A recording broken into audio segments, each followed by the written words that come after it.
Okay चलो numerical number 10 देखते हैं। ओके क्या बोल रहे हैं, predict in which of the following entropy increases decreases. ये तो थियोरेटिकल क्वेश्चन, एक एक मार्क का। ओके सिंपल है, ऐसे ही बता सकते हो।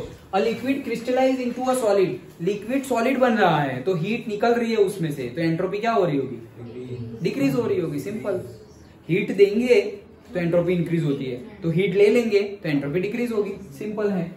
Temperature of the crystalline solid is raised from 0 kelvin to 115 kelvin. Temperature बढ़ा रहे हो तो इंक्रीज। सब तो अभी मास्टर हो गए। अच्छा ये इक्वेशन देख के बताना है। देखो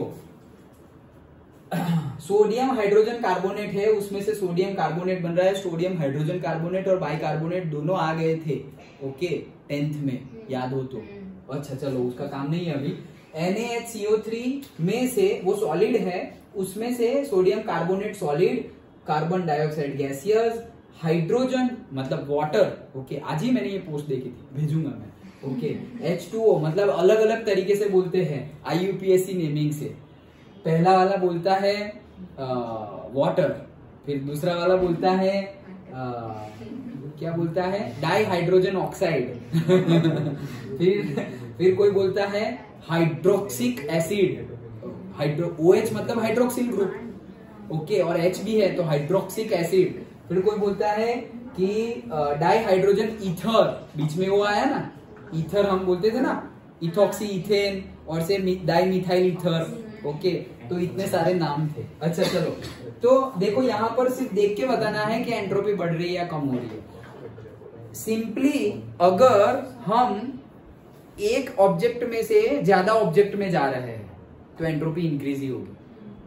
मतलब एक सब्सटेंस को, जैसे कि कोई पेज है उसको मैं फाड़ रहा हूँ, एक ही पेज को मैंने उसके टुकड़े करके 10 टुकड़े कर दिए, तो ये मैं एंट्रोपी बढ़ा रहा हूँ। कैसे एंट्रोपी बढ़ा रहा हूँ, यूनिवर्स की एंट्रोपी बढ़ा रहा हूँ, सिस्टम की बात नहीं कर रहा हूं मैं। सिस्टम और सराउंडिंग दोनों का बात करें, टोटल एंट्रोपी की बात करें, so total entropy is increasing. तो वो सिर्फली तुम देखकर ही बता सकते हो कि अगर रिएक्टेंट में एक है आइटम और प्रोडक्ट में ज्यादा है तो एक में से ज्यादा हो गए तो एंट्रोपी इंक्रीजिंग, अगर ज्यादा में से एक हो रहा है तो एंट्रोपी डिक्रीजिंग। डन। ओके तो ये सिंपली हमें देख सकते हैं कि एक में से बहुत सारे हो गए हैं तो एंट्रोपी क्या हो गई है, इंक्रीज हो गई है। वैसे भी तुम देख सकते हो यहां पर रिएक्टेंट में सॉलिड था, सिर्फ सॉलिड। तो सॉलिड, लिक्विड और गैस, किसकी एंट्रोपी ज्यादा होती है, गैस की, क्योंकि सॉलिड को हीट मिलेगी तब लिक्विड बनेगा, लिक्विड को हीट मिलेगी तब गैस होगा। तो सॉलिड से लिक्विड की एंट्रोपी ज्यादा, लिक्विड से गैस की ज्यादा। तो रिएक्टेंट में तो सिर्फ एक सॉलिड है, लेकिन प्रोडक्ट में तो देखो सॉलिड भी है गैस भी है, तो उसकी एंट्रोपी ज्यादा होगी। तो कम से ज्यादा मतलब एंट्रोपी इंक्रीज हुई। सिंपल। एंड नेक्स्ट ये देखो बढ़िया है ये भी, H2 gaseous, H2 gaseous. Sir ये तो दोनों गैस है, दोनों ही गैस है, कोई सॉलिड लिक्विड है नहीं। लेकिन यहाँ पर अभी जो हम बोले वो देखना है। यहाँ पे 2 हाइड्रोजन बन रहे हैं, यहाँ पर एक हाइड्रोजन का मॉलिक्यूल है और यहाँ पर 2 अलग अलग हाइड्रोजन के एटम है। प्रोडक्ट में क्या है, 2 हाइड्रोजन के एटम है और रिएक्टेंट में एक हाइड्रोजन का मॉलिक्यूल है। तो एक में से 2 हुए तो एंट्रोपी क्या हुई, इंक्रीज हुई। सिंपल था ये तो। ओके वेरी इजी, पढ़ लेते हैं एटलीस्ट।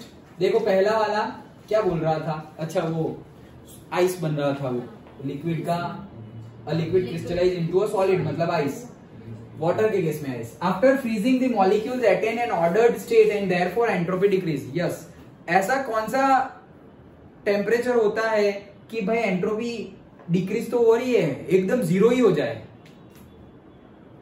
क्रिस्टलाइन सब्सटेंस है ना ये, a liquid crystallises into solid. तो ऐसे तो कैसे क्रिस्टलाइन हो कि इतना क्रिस्टलाइज हो गया सॉलिड में कि उसकी एंट्रोपी डिक्रीज तो हो रही है, हमने ही तो बोला अभी के डिक्रीज, लेकिन इतनी डिक्रीज हो गई कि 0 हो गई। 0 केल्विन, 0 डिग्री नहीं, 0 kelvin. Okay temperature 0 kelvin temperature पर क्रिस्टलाइन सब्सटेंस की एंट्रोपी 0 होती है।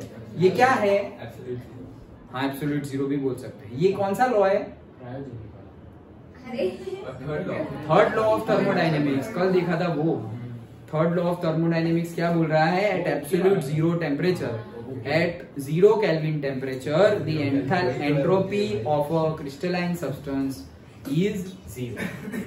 Okay, चलो सेकंड क्या था? Temperature of crystalline solid is raise. Crystalline solid ही है, 0 से जा रहे हो 115 केल्विन. टेम्परेचर इंक्रीज करोगे ऑब्वियसली एंट्रोपी बढ़ेगी. At 0 kelvin the constituent particles are static and entropy is minimum. If the temperature is raised to 115 Kelvin, this begins to move and oscillate about their equilibrium position in the lattice. सिर्फ बोला है बढ़ेगी और कम होगी, reason तो देखो.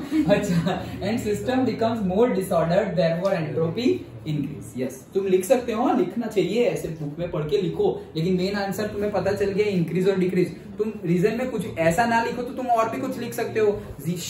बातें नहीं. 0 डिग्री सेल्सियस पर जो मोशन होती है, मतलब kinetic motion, vibratory motion, linear motion, transitory motion, rotary motion, सारी की सारी जो मोशन होती है वो मिनिमम होती है, और जैसे जैसे टेम्परेचर बढ़ेगा वो मैक्सिमम होती जाएगी. वो भी रीजन लिख सकते हो. सेम ही है, कंसेप्ट सेम ही है, वर्डिंग्स अलग अलग है. निर्भय कल से अलग बैठना.